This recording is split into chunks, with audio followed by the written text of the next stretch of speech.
Dairy products भी जो है वो नहीं, उसको अवॉइड करना चाहिए। तो फिर कैल्शियम की कमी कैसे, क्योंकि जब महिला एक एज के बाद उनको बोन्स की भी दिक्कत होने लग जाती है, तो वो कैसे रिकवर हो पाएगी? ये बड़ा इंपॉर्टेंट क्वेश्चन है। देखिए हम लोगों ने जोड़ा हुआ है कि कैल्शियम का मतलब दूध है ना। दूध क्यों, मैं पूछता हूँ लोगों से, दूध क्यों नहीं पीना चाहते? कैल्शियम से। क्यों कैल्शियम? अब कैल्शियम को जोड़ा हुआ हड्डियों से कि हड्डियां मजबूत होंगी, ये तो बोल रहे हैं ना आप। जब आपकी कैल्शियम की कमी है कि नहीं कैसे पता चलता है? ब्लड से पता चलता है। तो ब्लड में कितना कैल्शियम है, हाँ, तो ब्लड में कितना कैल्शियम है उससे उसका कोई कनेक्शन नहीं है हड्डियों में कितना कैल्शियम है। मान लो आप ये जानना चाहते हैं कि मैं कितना अमीर हूं, तो आप देखते हैं मेरे पर्स में कितने पैसे हैं। हो सकता है पर्स में 100 रुपए हो, लेकिन purse is not a representation of my total asset, है ना। जिस तरह से अगर कोई आपकी इनके आपके जेब से निकाल के पर्स देख के मैं पता करूंगा आप कितने अमीर हैं, तो गलत भी हो सकता है ना, क्योंकि उसके लिए तुम्हें बैंक जाके देखना पड़ेगा, सारे एसेट देखने में, तो असली पता चलेगी। तो ब्लड के एक बूंद से ये पता चलता है कि ब्लड में कैल्शियम कितना है, उससे ये नहीं पता चलता कि बॉडी में या बोन में जहां होना चाहिए वहां कितना है। तो पहले तो वो मिसलीडिंग टेस्ट है, नंबर 1। नंबर 2, अगर आपको लगता है कि दूध से हड्डियां मजबूत होती हैं या कैल्शियम मिलता है, तो घोड़े का हड्डी कैसी होगी? स्ट्रांग होती है। गधे की हड्डी वो भी स्ट्रांग होती है, हाथी की हड्डी वो भी स्ट्रांग होती है, गाय की भी स्ट्रांग होती है, भैंस की बड़ी बड़ी बड़ी स्ट्रांग होती है, आपको पता ही है। क्या वो लोग दूध पीते हैं? नहीं पीते वो लोग दूध। तो उनकी हड्डियों को कैल्शियम कहाँ से मिला होगा? पत्तों से मिला होगा। चुकंदर, पालक, इनके जूस पीजिए, वहां से कैल्शियम मिलेगा। दूध में कैल्शियम की मात्रा ज्यादा है, बट वो that is in unabsorbable form, right. वैसे तो कैल्शियम नाखून में ज्यादा होता है दूध से भी, तो नाखून आप काट के फेंक क्यों देते हैं? इसका पाउडर बना के पी लीजिए इसको। क्यों नहीं कोई करता है? क्योंकि ये एब्जॉर्ब नहीं होगा बॉडी में, कहीं कहीं अटक जाएगा, राइट, दिक्कत करेगा। तो जैसे मान लो कोई बोलता है कि मुझे प्रोटीन वाला हाई प्रोटीन डाइट चाहिए।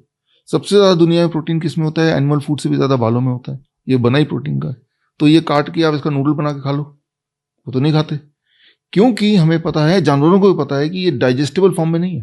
प्रोटीन तो है, जैसे ये लकड़ी है, दुनिया का सबसे ज्यादा कार्ब किसमें? लकड़ियों में होता है, सेलुलोज। लेकिन ये लकड़ी को पाउडर बना के बॉर्नवीटा की तरह कोई क्यों नहीं पी लेता है?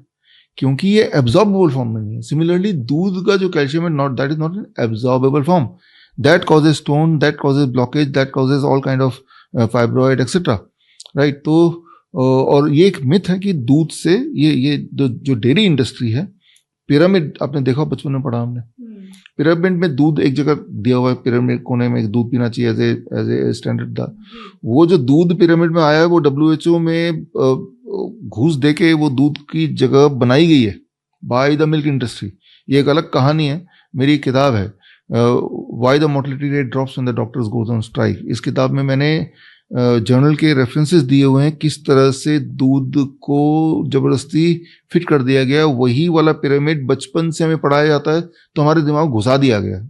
अदरवाइज ये देखिए, इंसान एक ऐसा जानवर है जो दूसरे जानवर का दूध पीता है, और इंसान एक ऐसा जानवर है जो जिंदगी भर दूध पीता है। बाकी जो एनिमल्स हैं वो दूध पीते हैं, अपने ही माँ का दूध पीते हैं, वो भी कुछ महीने तक, जब तक दांत वांत नहीं आते, है ना। तो दूध की इंपॉर्टेंस है, अपने माँ का दूध। अब गाय का दूध पियेंगे, मान लो गाय, एक बछड़ा गाय में कन्वर्ट होता है, 6 महीने में 100 किलो का बन जाता है वो, लेकिन इंसान को 100 किलो बनने में कई साल लगेंगे। तो गाय के दूध में या एनिमल के दूध में जो growth hormone, that is about 6 to 10 time more, right. तो जब उस तरह की चीजें लेंगे तो हमारे बॉडी में फिर इरप्शंस आने लगते हैं, ये स्टोन कहते हैं, ये ट्यूमर कहते हैं। वैसे भी हम अपने बच्चे को कोई गाय भैंस तो बनाना चाहते नहीं, इंसान बनाना चाहते हैं। तो एक चैलेंज मैं दे रहा हूं आपके माध्यम से, मेरे बोलने पे ये वीडियो आप देख ही रहे हैं, 15 दिन के लिए दूध छोड़ दीजिए, हमेशा के लिए नहीं। 15 डेज बाद आप अपने से पूछिए, क्या मेरी हड्डियों की दर्द कम हुई? क्या मेरी नींद बेहतर हुई? क्या मेरी एनर्जी लेवल बढ़ गई? क्या मेरा ब्लड शुगर पहले से बेटर रहने लगा? ब्लड प्रेशर पहले से बेटर रहने लगा? आपको आश्चर्य होगा, just by making one change, stopping all dairy product. ये सारे बदलाव 15 दिन में आ सकते हैं। अगर तो ये सारे पॉजिटिव बदलाव आ गए, तो 15 दिन की जगह 1 महीना करके देख लीजिए कि भाई हमने कुछ बदला नहीं की, सिर्फ एक चीज बदल दिया कि डेयरी प्रोडक्ट नहीं लेना। तो जब 1 महीने में आपको पॉजिटिव रिजल्ट दिखेंगे, तो आपको यकीन हो जाएगा कि भाई कि वाकई में मुझे नहीं लेना चाहिए था। और फिर आप उस, वियतनाम है, थाईलैंड है, ये 2 जगह जहां मेरे सेंटर भी हैं, तो यहाँ पे दूध का प्रोडक्शन होता है, लेकिन वो एक्सपोर्ट करते हैं। ये 2 देश हैं जहाँ पे हड्डियों की दिक्कतें नहीं है लोगों में, लेडीज में, जेंट्स में हड्डियों की बीमार लोग नहीं मिलेंगे, राइट। हर महीने मैं एक बार जाता हूँ वियतनाम स्पेशली, और डेनमार्क है, नॉर्वे है, ये वो कंट्री हैं जहाँ दूध बहुत पीते हैं। भारत में कोलकाता अगर जाएंगे, जहाँ पे मैं मूलतः से रहता हूँ, आप देखेंगे कि वहाँ पे डेयरी मिठाइयाँ इतनी चलती हैं, दही वगैरह सब कुछ।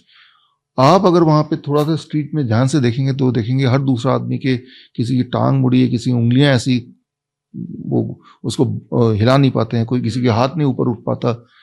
तो उल्टा है, dairy product causes bone disease, it causes the bone disease. बड़ी से बड़ी बीमारी का आसान से आसान इलाज घर बैठे ही हो सकता है। अधिक जानकारी के लिए कांटेक्ट करें nearest doctor BRC clinic @home।